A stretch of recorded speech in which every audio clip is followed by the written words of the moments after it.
The Jedi Archives. It holds many, many secrets and all of the knowledge from the Jedi.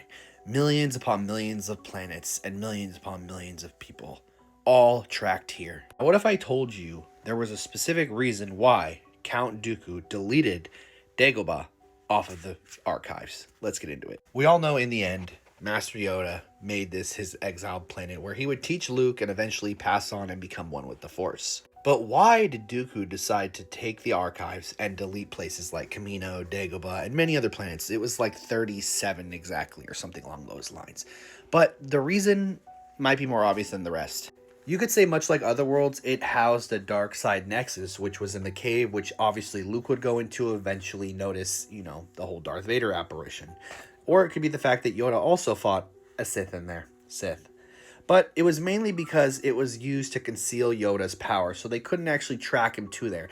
And they obviously deleted multiple other planets, like Dagobah, like Kamino, and 36 other planets, I believe it was. But it was pretty much to keep the Sith from being tracked. They deleted Kamino because of the whole clone project, and they didn't want him to pinpoint it. They deleted Dagobah because of the dark side nexus, and because Yoda was possibly going to be using this in his exile in the end.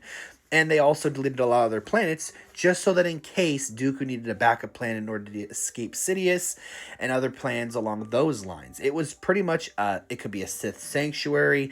It could also be things along the lines of maybe he needs to go out in a hideout because there was a point where Dooku wanted to overthrow Sidious and that could have been part of the plan. So you never know, but the really cool thing about this is they do touch on it a little bit, and they just show us how we got to it where Dooku deletes it in Tales of the Jedi. And I think it's crazy how much information and data that the Jedi actually keep. It's crazy. They're like an encyclopedia.